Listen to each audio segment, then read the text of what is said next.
কর্কট রাশির 2024 সাল কেমন যাবে? আজকে কর্কট রাশির মানুষদের সম্বন্ধে এমন 10টা ভবিষ্যৎবাণী আমি করব, যা আপনার জীবনের সাথে হুবহু মিলে যাবে 2024 সালে। খুব কংক্রিট প্রেডিকশন কিন্তু আজকে আপনারা জানতে পারবেন আপনাদের জীবনের বিষয়ে কর্কট রাশির মানুষ সম্বন্ধে। তার জন্য শেষ পর্যন্ত কিন্তু মনোযোগ সহকারে ভিডিওটা দেখবেন। যদি ভিডিও আপনার কাছে ভালো বলে মনে হয়, অবশ্যই চ্যানেলটা সাবস্ক্রাইব করে পাশে থাকবেন। দেখুন, কর্কট রাশি হচ্ছে আমাদের কালপুরুষের চতুর্থ রাশি। আমরা বলি আমাদের যে 12টা রাশি আসে মেষ থেকে মীন পর্যন্ত, মেষ বৃষ মিথুন কর্কট সিংহ কন্যা তুলা বৃশ্চিক ধনু মকর কুম্ভ মীন, এই 12টা রাশি, তার মধ্যে চতুর্থ রাশি আমরা বলি কর্কট রাশিকে। এই কর্কট রাশির অধিপতিকে, কর্কট রাশির অধিপতি কিন্তু চন্দ্র। কর্কট রাশিকে জানবেন, তাছাড়াও কিন্তু আমরা স্থির রাশি বলি। আমাদের হরস্কোপে 4টে রাশিকে আমরা স্থির রাশি বলি, মেষ, কর্কট এবং তুলা এবং মকর রাশি। তো তার মধ্যে কর্কট রাশিকে আমরা স্থির রাশি বলি। কর্কট রাশির আরেকটা বিশেষ বৈশিষ্ট্য জানবেন, কর্কট রাশির মানুষদের মধ্যে কিন্তু একটা মায়া সুলভ ভাব থাকে, কারণ তাদের মমত্ব বেশি। জানবেন, কর্কট রাশির মানুষরা তাদের সন্তানকে ভীষণ ভীষণ ভালোবাসে। হ্যাঁ, কর্কট রাশির মানুষরা তাদের সন্তানকে ভীষণ ভালোবাসে। কেন ভালোবাসে? কারণ এই রাশির অধিপতিকে চন্দ্রকে লিড করছে, অর্থাৎ চন্দ্র জানবেন একটা মাতৃকারক গ্রহ, এবং রাশিটা কিন্তু একটা জল রাশি। স্বাভাবিকভাবে কর্কট রাশির মানুষদের মধ্যে মায়া মমতা প্রেম ভালোবাসা অত্যন্ত বেশি। কর্কট রাশির মানুষরা কিন্তু অন্য মানুষকে সহজে বিশ্বাস করে। তারা বিশ্বাস করে, অনেক সময় ঠকেও যায় অবশ্য বিশ্বাস করে, কিন্তু তারা মানুষকে চট করে বিশ্বাস করতে ভালোবাসে। তাদের সাথে যদি কারোর মতের একবার মিল হয়, জানবেন তার জন্য তারা জীবন পর্যন্ত দিতে পারে। এটা কর্কট রাশির মানুষদের একটা মস্ত বড় বৈশিষ্ট্য। তো 2024 সালে কর্কট রাশির মানুষরা কি কি পাবেন, এবার সেই প্রসঙ্গে আসি। দেখুন, আপনার রাশির অষ্টমে স্বয়ং শনি দেবতা অবস্থান করছেন এখন বর্তমানে, অর্থাৎ কুম্ভ রাশিতে। কর্কট রাশির থেকে অষ্টম স্থান হচ্ছে কুম্ভ রাশি, সেখানে শনি দেবতা অবস্থান করছেন। আপনার রাশির নবম স্থানে অর্থাৎ মীন রাশিতে রাহু অবস্থান করছে। আপনার রাশির দশমে কি অবস্থান করছে? দেবগুরু বৃহস্পতি। এবং আপনার রাশির তৃতীয় কি অবস্থান করছে? আপনার রাশির তৃতীয় অবস্থান করছে কেতু। তো দেখুন, তৃতীয় যদি কেতু থাকে, তৃতীয় ঘর থেকে আমরা কি বিচার করি? আমাদের উদ্যম বিচার করি, আমাদের সাহসিকতা বিচার করি, আমরা কাজে কতটা সফলতা পাবো সেই জিনিসটাও কিন্তু আমরা বিচার্য বিষয়। তো স্বাভাবিকভাবে আপনার রাশির তৃতীয় কেতু থাকার জন্য আপনার কিন্তু একটু কাজে গড়িমসি আসবে, কাজ করতে ভালো লাগবে না, ইচ্ছা হবে না, মানে সেই যে একটা ফোর্স নিয়ে বা উইল পাওয়ার নিয়ে যে কাজ করার একটা মেন্টালিটি কর্কট রাশির মানুষদের মধ্যে কিন্তু এই জিনিসটা কিন্তু বর্তমানে খুব বেশি থাকবে না। অর্থাৎ কর্মক্ষেত্রে দেখবেন একটা ল্যাক অফ এনার্জি, ওই চলে যাচ্ছে ব্যাস। অর্থাৎ এই জিনিসটা কিন্তু হবে, কারণ তৃতীয় কেতু। অ্যাকচুয়ালি জানবেন, কর্কট রাশির বর্তমানে যে সমস্যাটা হচ্ছে পারিবারিক সমস্যা, একটা মস্ত বড় পারিবারিক সমস্যা কিন্তু কর্কট রাশির মানুষদের মধ্যে চলছে। কেন চলছে এটা? কারণ আপনার রাশির অষ্টমে বর্তমানে শনি দেবতা রয়েছে এবং কর্কট রাশির শনির ঢায়া চলছে। এই ইউটিউবের দৌলতে হয়তো আপনারা এতদিন জেনেও গেছেন বিভিন্ন ভিডিওর মাধ্যমে, যে রাশির কোনো হরস্কোপে যদি দেখা যায় যে রাশির চতুর্থে বা অষ্টমে যদি শনি থাকে, তখন তাকে আমরা বলি শনির ঢায়া। তো স্বাভাবিকভাবে কর্কট রাশির অষ্টমে শনি অবস্থান করছে, তার মানে আপনার এখন শনির ঢায়া চলছে কর্কট রাশির মানুষদের। আপনার রাশির অষ্টমে শনি থাকার জন্যে মানসিক যে সুখটা, মনের যে সুখটা, সেই সুখটা কিন্তু কিছুটা হলেও কম পাচ্ছেন আপনি। কোনো না কোনো কারণবশত আপনার কিন্তু মনের সুখটা কিন্তু এখন নেই। এবং স্বাভাবিকভাবে মনের সুখ যদি না থাকে, তবে জানবেন কাজে কিন্তু আমাদের সেই পূর্ণ মনোযোগটা আসে না। কাজে আমরা কিন্তু সেই এফর্টটা দিতে পারি না, যেটা কর্কট রাশির মানুষদের বর্তমানে চলছে। এবার প্রশ্ন হলো, কর্কট রাশির মানুষদের পরিবার নিয়ে কি কোনো সমস্যা চলছে? হ্যাঁ, চলছে। পরিবারেও সমস্যা চলছে আপনার। কারণ জানবেন, আপনার রাশির সপ্তমপতি অষ্টমে, অর্থাৎ সেই স্বয়ং শনিদেব। স্বাভাবিকভাবে এখন স্বামী স্ত্রীর মধ্যে দ্বন্দ্ব কিন্তু বেশি চলবে কর্কট রাশির মানুষদের। স্বামী স্ত্রীর মধ্যে দ্বন্দ্ব অথবা পিতা পুত্রের মধ্যে দ্বন্দ্ব, মানে আপনি আপনার সন্তানকে যে জিনিসটা বোঝাতে চাইছেন বা যেটা বলছেন যে বাবা তুই এটা কর, এটা করলে তোর ভালো হবে, কিন্তু সে ঠিক তার উল্টোটা বুঝছে এবং আপনি আপনার সন্তানকে নিয়ে কষ্ট পাচ্ছেন। তো এই জিনিস কিন্তু আপনার ক্ষেত্রে ঘটে চলেছে।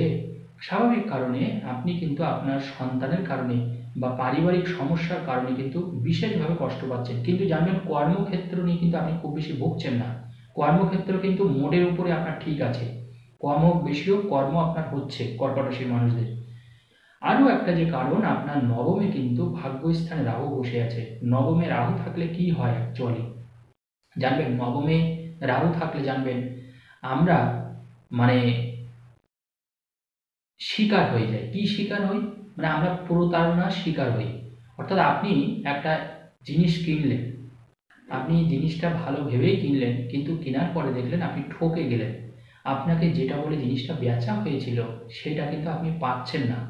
এটা কিন্তু কর্কট রাশির মানুষদের মধ্যে ইতিপূর্বে অলরেডি হয়ে গেছে। যারা ভিডিও দেখছেন আশা করি বুঝতে পারছেন। যদি এখনো পর্যন্ত আপনার সাথে এই ধরনের ঘটনা না ঘটে তবে বি অ্যালার্ট, অন্তত 2024 সাল পর্যন্ত। কারণ 2024 সাল পুরোটাই কিন্তু রাহু আপনার রাশির নবমে থাকবে। অর্থাৎ সেই ক্ষেত্রে জানবেন একটা আর্থিক ক্ষতির সম্ভাবনা কিন্তু আপনার থাকবে। আপনি যাকে যেটা ভরসা বা বিশ্বাস করে কাজটা করছেন বা কোনো জিনিস কেনা বেচা করছেন, সে কিন্তু আপনাকে বড় রকমভাবে ঠকাতে পারে, কোনো মোটা বড় রকমভাবে। ছোটোখাটো বিষয় না, 10, 20, 50 হাজার টাকার ব্যাপার না, কয়েক লক্ষ টাকার ব্যাপার। অর্থাৎ আর্থিক প্রতারণার শিকার আপনি হতে পারেন। Be careful, be alert. কয়েক লক্ষ টাকার ব্যাপার, অর্থাৎ মানুষকে চিনে বুঝে আপনি কিন্তু এই রকমের একটা ফয়সলা করবেন যারা কর্কট রাশির মানুষ। না হলে কিন্তু আপনি মস্ত বড় ঠকে যেতে পারেন। সেটা কোনো জমি জায়গা সংক্রান্ত হতে পারে, সেটা কোনো বাড়িঘর সংক্রান্ত হতে পারে, সেটা আপনার কোনো মূল্যবান জিনিস হতে পারে। 2024 সালে জানবেন কর্কট রাশির মানুষরা সোনার অলংকার কিনতে পারবে প্রচুর পরিমাণে। অর্থাৎ সোনা একটা ইনভেস্টমেন্ট কিন্তু আপনার চলবে। কারণ সোনার প্রতি দেখবেন হঠাৎ করে আপনার একটা ঝোঁক চলে যাবে বা পরিবারের কোনো সদস্যের ঝোঁক চলে যাবে, তার জন্য আপনাকে সোনা কিনতে হতে পারে বা সোনায় কোনো ইনভেস্টমেন্ট আপনি করতে পারেন। এই সময় আমি বলবো কর্কট রাশির মানুষদের, যেহেতু আপনার দশমে বৃহস্পতি রয়েছে এবং এই বৃহস্পতির জানবেন পঞ্চম দৃষ্টি কিন্তু আপনার দ্বিতীয় রয়েছে। এবার স্বাভাবিকভাবে কিন্তু জানবেন ধীরে ধীরে কিন্তু আপনি যে রিলেশনশিপে কষ্ট পাচ্ছেন, এখন কিন্তু ভালোবাসাটাও কিন্তু আপনার খুব একটা ভালো চলবে না। যার সাথে আপনার প্রেমের সম্পর্ক, ভালোবাসার সম্পর্ক, তার সাথেও কিন্তু সম্পর্কটা ডামাডোলের মধ্যেই চলবে। মানে 10 দিন ভালো তো 12 দিনের মাথায় খারাপ, 1 মাস ভালো তো আবার খারাপ। এইভাবে ভালো খারাপ ভালো খারাপ টক ঝাল মিষ্টি একটা সম্পর্ক কিন্তু চলবে। সেখান থেকে আপনাকে অ্যালার্ট থাকতে হবে। অর্থাৎ কারোর কোনো কথায় কিন্তু রেগে গেলে চলবে না। নবমে আপনার রাহু আছে, অর্থাৎ এখন কিন্তু আপনার মনের পরিস্থিতি কিন্তু হঠকারিতা, অর্থাৎ হঠকারিতার বশে কাউকে কোনো কিছু বেশি বেশি বলা যাবে না। খুব ভেবে চিন্তে পর্যালোচনা করে আপনি তাকে কোনো কিছু বলুন, সেটা আপনার পক্ষে হিতকারী হবে, এইটুকু বলতে পারি। এবার দেখুন আপনার দ্বিতীয় পতি বর্তমানে রবিদেব কিন্তু ষষ্ঠে বসে আছে। ষষ্ঠে ছিল, এখন সপ্তমে রয়েছে গোচরে, কারণ রবি এখন মকর রাশিতে ঢুকেছে। আপনার দ্বিতীয় পতি কে? রবিদেব। রবি যদি সপ্তমে থাকে তাহলে জানবেন সেই ক্ষেত্রে আমাদের কি করে, সেই ক্ষেত্রে কিন্তু আমাদের পার্টনারশিপের ব্যবসাটা কিন্তু একটু ভালো করে দেয়। অর্থাৎ আমরা যাকে বিশ্বাস করি সেই লয়াল ভাবটা তার মধ্যে জাগ্রত করে দেয়। তো যেখানে যারা ব্যবসা করছিলেন এতদিন ধরে, ব্যবসায় লস খাচ্ছিলেন বা ব্যবসাটা ভালো হচ্ছিল না, তারা দেখবেন হঠাৎ করে ব্যবসাটা বাড়বে। রবি 13 তারিখে ট্রানজিট করবে কুম্ভ রাশিতে, অন্তত 13 তারিখ পর্যন্ত, 13 তারিখে দুপুরে ট্রানজিট করবে। দুপুরের আগ পর্যন্ত কিন্তু বলা যায় ফেব্রুয়ারির আপনি কিন্তু মোটের উপরে ভালো ব্যবসা করবেন। আপনার টাকাও কিন্তু এই সময় পেমেন্ট পাবেন। আর কর্কট রাশির মানুষদের জানবেন এই গ্রহের বৈচিত্র্যতার জন্যে অনেক টাকা কিন্তু আপনার আটকে আছে মার্কেটে। যারা বিশেষ করে ব্যবসা করছেন বা চাকরি করছেন তারাও কিন্তু ঠিকঠাক ডেটে কিন্তু টাকাটা পাচ্ছেন না। তারা কিন্তু এবার টাকা পাওয়া শুরু করবেন, এইটুকু বলে দিই, তারা টাকা পাওয়া শুরু করবেন। আর একাদশে কিন্তু একাদশভাবে আপনার বৃহস্পতি ঢুকবে মে মাসের 1 তারিখ থেকে, 1 মে থেকে। তখন থেকে দেখবেন আরও আপনার কিন্তু ভালো যাবে, কারণ তখন বৃহস্পতির পঞ্চম দৃষ্টি আপনার কন্যা রাশিতে ঢুকবে যেখানে কেতু বসে আছে, এবং বৃহস্পতির দৃষ্টি যেহেতু তৃতীয় প্রবেশ করবে তখন কিন্তু আপনার মধ্যে এই শরীর খারাপ বা এই জিনিসগুলো থাকবে না। হ্যাঁ, শরীর খারাপের কথাটা একটু বলে দিই। শরীর খারাপ কী কী হতে পারে? গল ব্লাডারের কোনো সমস্যা আসতে পারে কর্কট রাশির মানুষদের। হঠাৎ করে দেখলেন মানে টেনশনে রোগা হয়ে যাচ্ছে। হ্যাঁ, টেনশনে কিন্তু আপনি অনেকটা রোগা হয়ে যাচ্ছেন কর্কট রাশির মানুষরা। আপনার হঠাৎ করে মাথা ঘুরতে পারে, অর্থাৎ হাই প্রেশারের কোনো সমস্যা আসতে পারে। আপনার লিভার জনিত কোনো সমস্যা আসতে পারে। তাছাড়া গাঁটে কোনো ব্যথা হতে পারে, গাঁটে কোনো ব্যথা হতে পারে, বা হাঁটুতে বা কোমরে কোনো চোট বা আঘাত আসতে পারে, বা হাঁটুতে বা কোমরে কোনো চোট বা আঘাত আসতে পারে।